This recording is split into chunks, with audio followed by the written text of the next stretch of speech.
नमस्कार दोस्तों, आपका स्वागत है हमारे YouTube चैनल रिलैक्स माइंड में।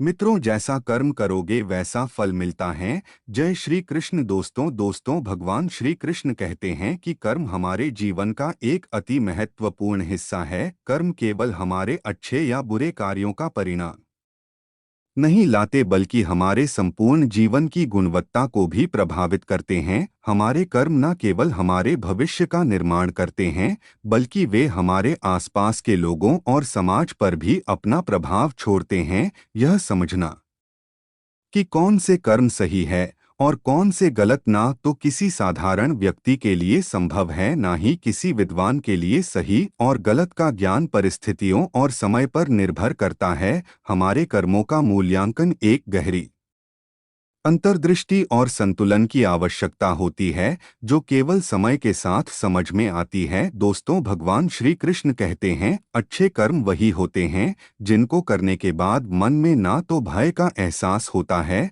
और ना ही रात को बेचैनी रहती है, बल्कि व्यक्ति चयन और सुकून की नींद सोता है। अच्छाई और बुराई के कर्मों का फैसला दो तरीकों से होता है, एक समाज और सरकार के द्वारा और दूसरा निर्णय भगवान के द्वारा होता है। समाज और सरकार का निर्णय कभी कभी गलत हो सकता है, लेकिन भगवान का फैसला कभी भी गलत नहीं हो सकता। बुरे कर्मों के कारणों में मुख्य रूप से भौतिक चीजें जैसे भूख, धन, स्त्री, जमीन, सत्ता, यश और शक्ति शामिल होते हैं। इन चीजों की प्राप्ति के लिए मनुष्य अच्छे और बुरे कर्मों का मार्ग अपनाते हैं। अगर आप भूख से तड़प रहे हैं तो आपको पेट भरने के लिए कोई ना कोई काम करना ही पड़ेगा, चाहे वह अच्छा हो या बुरा। अगर आपने किसी का भोजन छीन लिया और खुद खा लिया तो यह बुरा कर्म होगा। आपकी आत्मा इस कर्म को स्वीकार नहीं कर पाएगी और यह बुरा कर्म आपके जीवन के खाते में जोड़ लिया जाएगा। जैसे ही आप बुरे कर्म करके अर्जित करते हैं,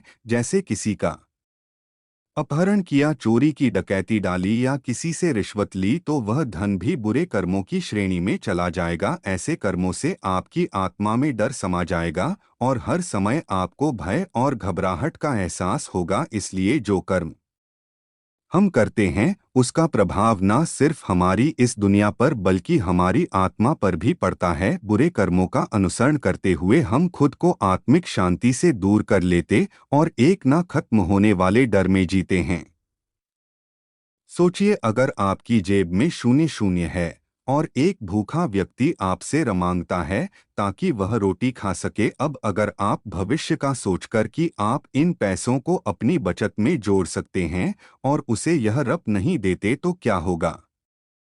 दोस्तों, इसका जवाब बहुत स्पष्ट है। इससे आपका कर्म न केवल खराब होगा बल्कि इतना खराब होगा कि आप कभी कल्पना भी नहीं कर सकते। हमारे जीवन में छोटे छोटे फैसले भी बड़े परिणाम लेकर आते हैं। यदि हम भगवान द्वारा बताए गए मार्ग पर नहीं चलते तो हमारी आत्मा पर इसका गहरा असर पड़ता है और हम अपने सच्चे उद्देश्य से भटक जाते हैं। दोस्तों, सेवा और दान मनुष्य के जीवन के दो महत्वपूर्ण स्तंभ हैं जो मनुष्य के जीवन को डोट शुद्ध करते हैं। इनका पालन करने से हमारी आत्मा को पवित्रता का अनुभव होता है और हमें आत्मिक शांति प्राप्त होती है। इसके साथ ही यह दो बातें हमें जीवन के सच्चे सुख और संतोष की ओर मार्गदर्शन देती हैं। जब हम दूसरों की मदद करते हैं या किसी को दान देते हैं तो न केवल हम दूसरों का भला करते हैं बल्कि हमारे अंदर भी एक गहरी संतुष्टि और खुशी का एहसास होता है। यह याद रखना जरूरी है कि अच्छे कर्मों की शुरुआत सिर्फ बड़े कार्यों से नहीं होती बल्कि छोटे छोटे दान और सेवा भाव से भी होती है। अगर हम किसी की मदद करते हैं तो हमारी आत्मा को उसकी पवित्रता का अनुभव होता है, लेकिन अगर हम इन अवसरों को नकारते हैं तो इसका प्रभाव हमारी आत्मा पर नकारात्मक रूप से पड़ता है। इसीलिए हमें हमेशा यह याद रखना चाहिए कि हमारे हर छोटे कर्म का प्रभाव हमारी आत्मा पर पड़ता है और यह हमें जीवन में एक सच्चे सुख की ओर बढ़ने का मार्ग दिखाता है। इस संसार में सबसे बड़ा पाप स्त्री का अपमान करना माना गया है। स्त्री को सृजनकर्ता का रूप माना गया है और उसकी गरिमा का अपमान करना एक अत्यंत गंभीर पाप है। यदि कोई स्त्री का अपमान करता है तो वह व्यक्ति सबसे बड़े पाप का भागीदार बनता है जब हम किसी स्त्री का अपमान करते हैं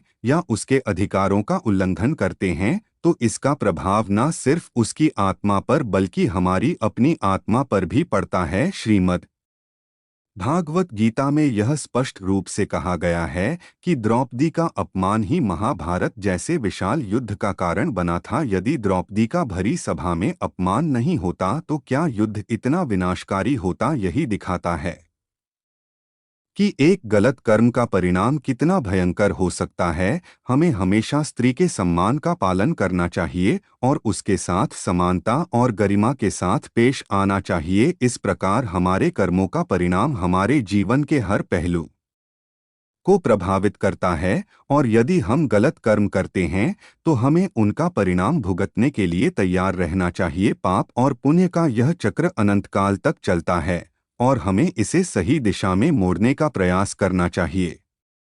इसी तरह हम जमीन जायदाद के मामलों में भी बुरे कर्म करते हैं। दूसरे के घर या संपत्ति पर कब्जा कर लेना या उनका हक छीन लेना, यह सभी गलत कर्म है जिनका प्रतिकूल असर हमारी आत्मा पर पड़ता है। इस प्रकार जब हम किसी की संपत्ति पर अनाधिकार रूप से कब्जा करते हैं तो उस व्यक्ति की आत्मा की बद्दुआ हमारे कर्मों के खाते में शामिल हो जाती है। सत्ता की प्राप्ति के लिए भी हम कई बार जघन्य बुरे कर्मों का सहारा लेते हैं।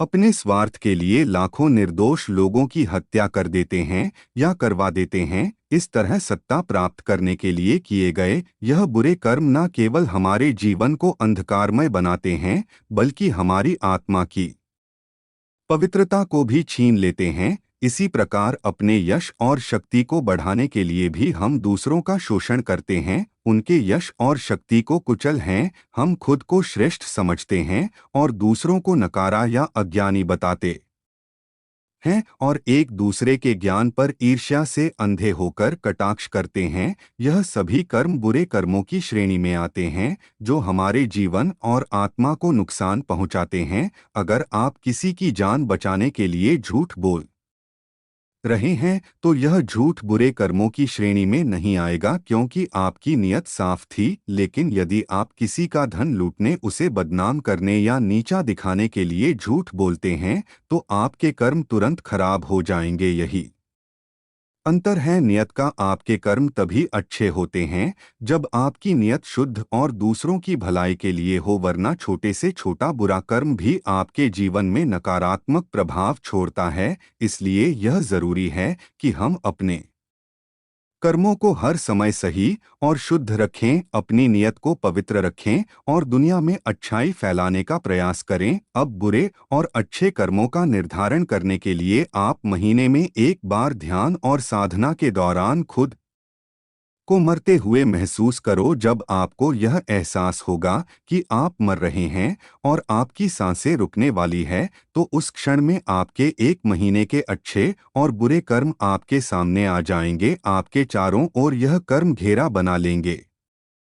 बुरे कर्म आपको चिल्ला चिल्ला कर बताएंगे कि आपने इस महीने में क्या क्या गलत किया और मृत्यु के समय आप बुरी तरह से उन जघन्य कर्मों के डर से भयभीत हो जाएंगे। आपको मरने से भी डर लगेगा, लेकिन इसी प्रकार आपके अच्छे कर्म भी आपके आसपास होंगे। वे आपको यह कहेंगे कि तुमने दुनिया के लिए अच्छे कर्म किए हैं, तुम स्वर्ग के योग्य हो, तुम खुशी खुशी मृत्यु को प्राप्त करोगे। यही वह पल है जब अच्छे कर्म आपको शांति और आत्म संतुष्टि की ओर मार्गदर्शित करते हैं। जब भय के कारण मृत्यु होती है तो आत्मा के निकलने का रास्ता बुरे मार्ग से होता है, लेकिन जब मृत्यु प्रसन्न मुद्रा में होती है तो आत्मा अच्छे मार्ग से प्रस्थान करती है। इसलिए अपने अच्छे और बुरे कर्मों का विश्लेषण रोजाना खासकर सोने से पहले करना चाहिए। यह आदत आपके जीवन को आनंद और शांति से भर देगी और आप हर दिन बेहतर और पवित्र बनते जाएंगे। कर्म को सुधारने और जीवन को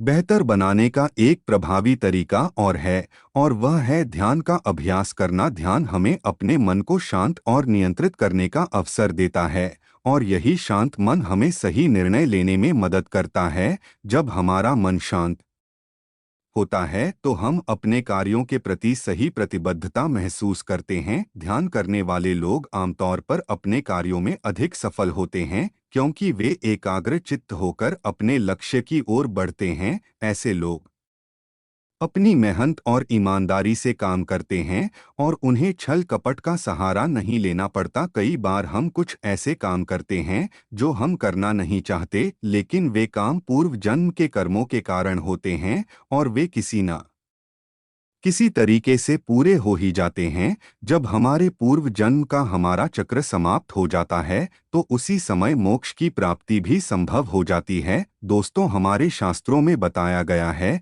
कि 84 लाख योनियों के बाद मनुष्य की योनि प्राप्त होती है और यह भी कहा गया है कि केवल मनुष्य योनि में ही जन्म और मृत्यु के चक्र से मुक्ति पाई जा सकती है। मनुष्य के कर्म का फल उसकी परिस्थिति और दैवीय शक्तियों द्वारा निर्धारित होता है। यदि किसी के अच्छे कर्म बुरे कर्मों से अधिक है तो उसे बुरे कर्मों का फल इस जन्म में और अच्छे कर्मों का फल अगले जन्म में मिलेगा। इसके विपरीत यदि बुरे कर्म अच्छे कर्मों से अधिक है तो उसे अच्छे कर्मों का फल इस जन्म में मिलेगा, जबकि बुरे कर्मों के परिणाम उसे अगले जन्म में भुगतने होंगे। एक मनुष्य को अपने घर और परिवार की जिम्मेदारियों का सही तरीके से पालन करना चाहिए। भले ही किसी के पास बहुत सारा पैसा हो, लेकिन अगर जरूरत ना हो तो उसे इकट्ठा करने का लालच करना भी गलत कर्म माना जाता है। यह धन संकट के समय में ही काम आता है, तो उस धन का इस्तेमाल मुसीबत के समय अवश्य करें और धन बचाने का लालच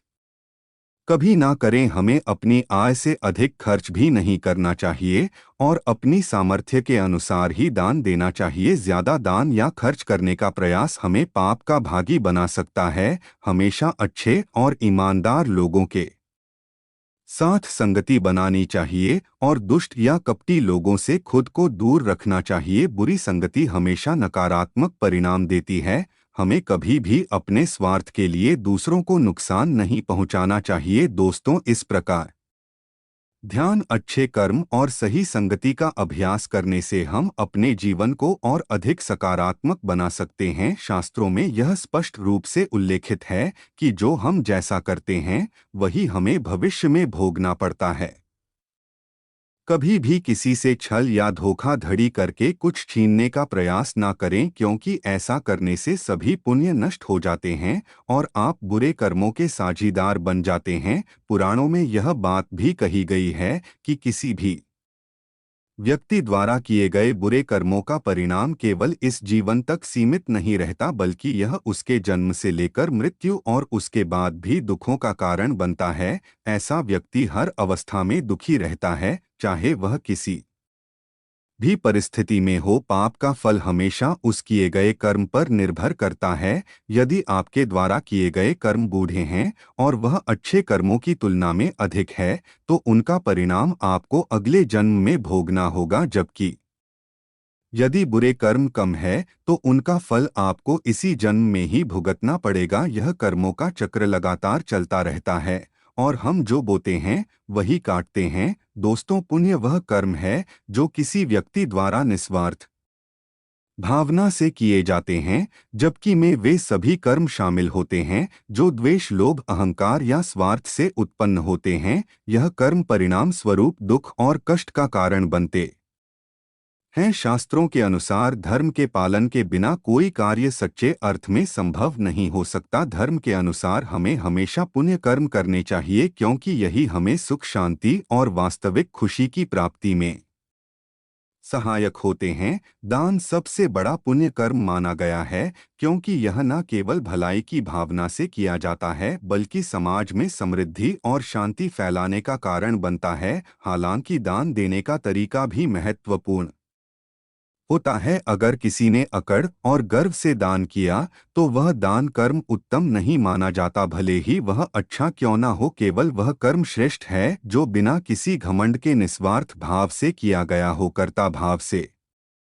किया गया कोई भी अच्छा कार्य अच्छा तो है, लेकिन यह हमेशा उत्तम नहीं हो सकता। उत्तम कर्म वह है जो पूरी तरह से आत्मसंतुष्टि और परोपकारिणी, संगीत, निष्काम भाव से किए जाते हैं। वे बंधन उत्पन्न नहीं करते ऐसे कर्म मोक्ष की प्राप्ति की दिशा में सहायक होते हैं और व्यक्ति को आत्मिक शांति और परमानंद का अनुभव कराते हैं। इस प्रकार जब कर्म केवल फल की इच्छा से रहित होते हैं और निस्वार्थ भाव से ईश्वर की सेवा में किए जाते हैं, तब वे असल में कर्म योग कहलाते हैं। कर्म योग का पालन करने से व्यक्ति के जीवन में न केवल सुख शांति की प्राप्ति होती है, बल्कि उसे आत्म उन्नति और वास्तविक खुशी का अनुभव भी होता है। इस तरह निष्काम कर्म ही मनुष्य को जीवन के उच्चतम उद्देश्य यानी मोक्ष की ओर मार्गदर्शन करते हैं। हर एक मनुष्य का कर्म ही उसके सुख और दुख का भागी होता है। सही कर्म उसके सुख का भागी होता है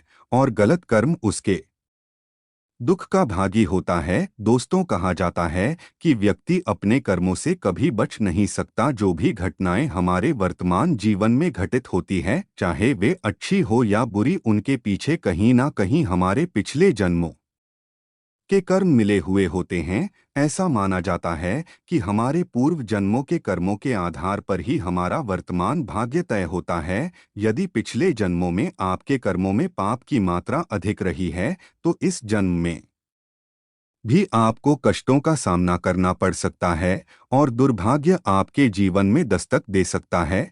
लेकिन भगवान ने मनुष्य को हर जन्म में अपने कर्मों को सुधारने का अवसर भी प्रदान किया है। अगर आप इस जन्म में अच्छे और पुण्य कार्य करते हैं, तो आप अपने पूर्व जन्म के तमाम पापों के प्रभाव का अंत कर सकते हैं और अपने दुर्भाग्य को सौभाग्य में बदल सकते हैं। इसके लिए जरूरी है कि आपके कर्मों की मंशा शुद्ध और नेक हो। अगर आप जाने अनजाने में किए गए पापों से मुक्ति पाना चाहते हैं, तो बेजुबान प्राणियों की सेवा करें, जैसे गाय, कुत्ते, पक्षी, चींटियां, मछलियां आदि को नियमित रूप से भोजन कराएं। इसके साथ ही जरूरतमंद लोगों की मदद करें।